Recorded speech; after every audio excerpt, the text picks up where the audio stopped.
Hello, Dumala. My name is Madonna, and I welcome you to yet another episode on my YouTube channel, The Glam of Art. On today's episode, I will be interviewing Melody, who is a singer, songwriter, composer. If you want to learn more about Melody, do not move the muscle.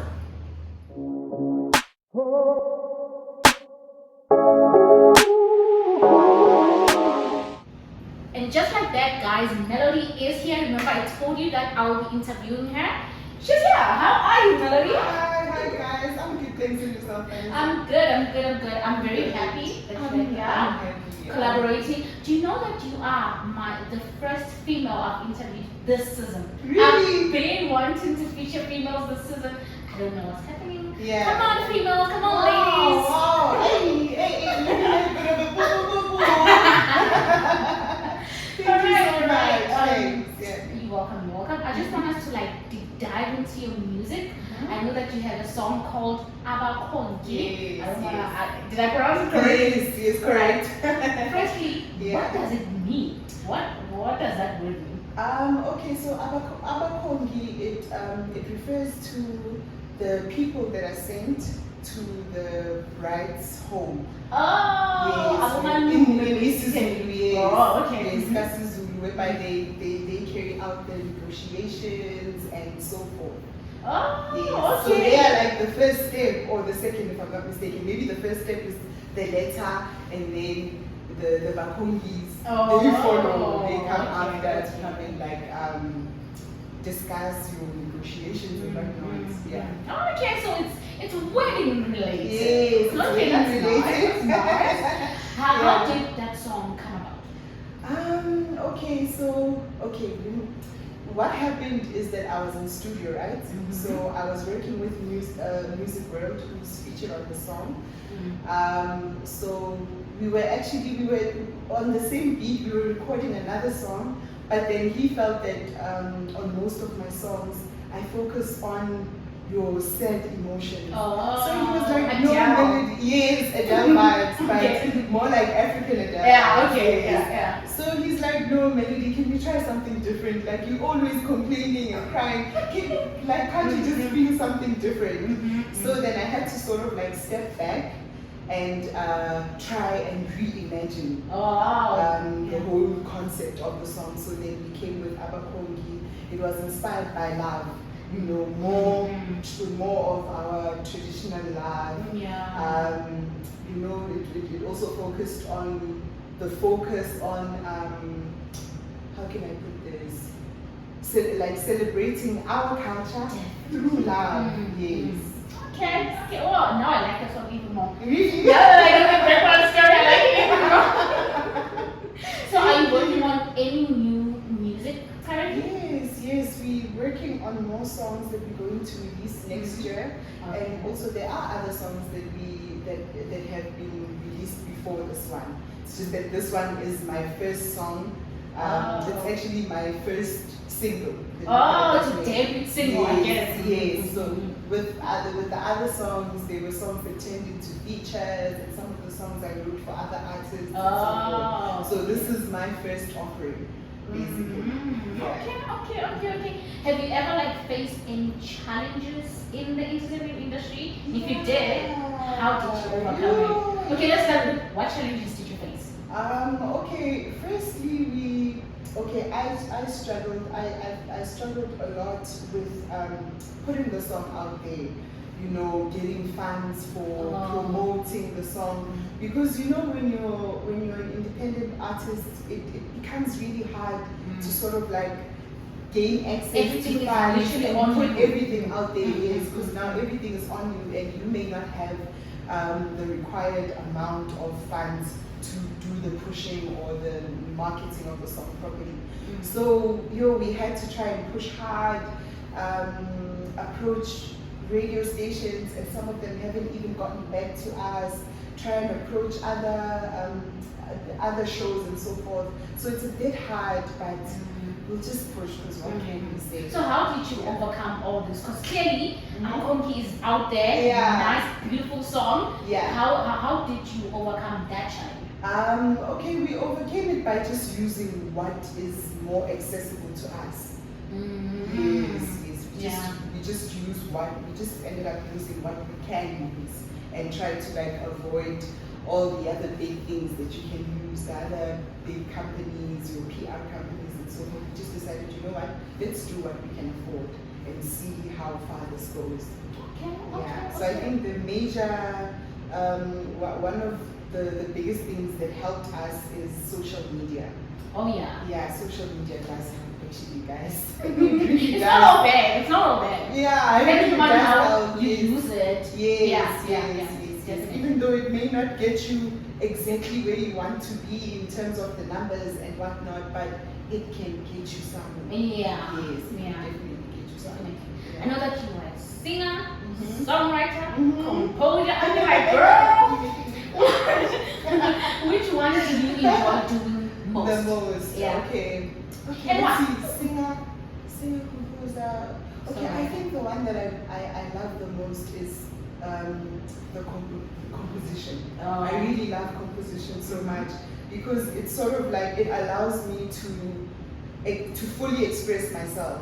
Other than when I'm just writing, and you find that when you're writing, in most cases, you find that you've already received the beat or the production of the song from another producer, and now you have to try and sort of like link yourself with whatever concept that person had with that beat and whatever you're going to write. But when it comes to composition, when I do everything from scratch, your production and whatnot, it helps me connect with the piece of work or the piece of art.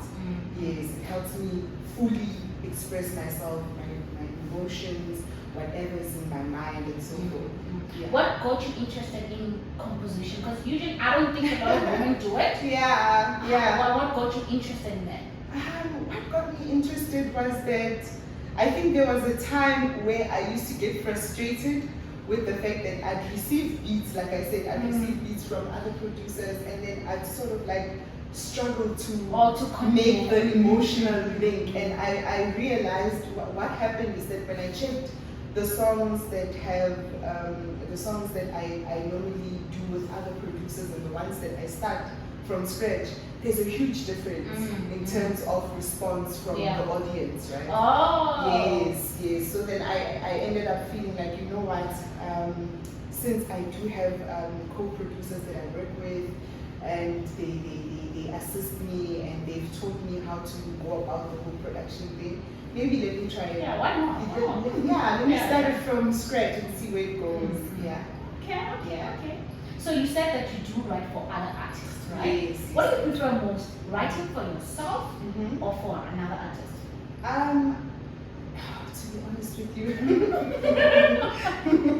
let's be honest. You know, I'm laughing because I'm thinking, I wonder who's going to be watching this. But to be honest, I prefer writing for myself because it's sort of like I know what I want and I give myself what I want. So when you're writing for someone else, it's a bit of a stretch because you write and they tell you, no, I want it to be like this, I want it to be a hit. And the thing is, you can't write a hit. Like most of the time people would say that I didn't know it was gonna be a hit. Exactly. You understand? Even then, they did not know that their songs would get them where they are now. But then when you approach them as an author or a writer, they expect you to give them a hit. I don't know why and how. I don't know why and how. So I normally prefer to write for myself because I know if I write the song, I'm going to deliver it the way that I want to deliver it. Also, it's also another issue whereby you find that you write a song and then the deliverance of the song or the delivery of the song it's totally different from what you imagined. You understand? So when you just do it yourself, you know exactly which part to take, which offering to take, which offering to not take. Okay. So how long have you been doing music? Wow, I've been doing it for some time now. But I think professionally, I'd say I've been doing it from 2013.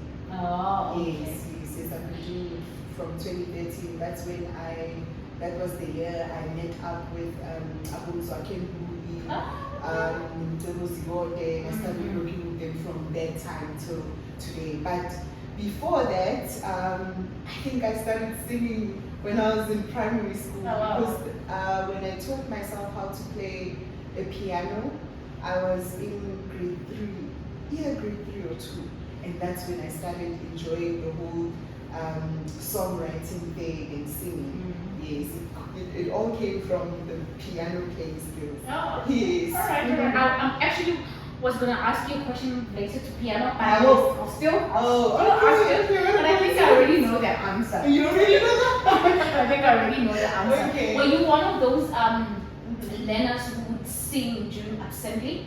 Not really. I was very shy. Really? I was very shy. But when it came to, your talent shows at school, I definitely want to go on that stage with my mom's keyboard and just rock the stage. But when it came to assembly, I don't know what would happen to me, but I was very shy. I wouldn't take that option. No. All right.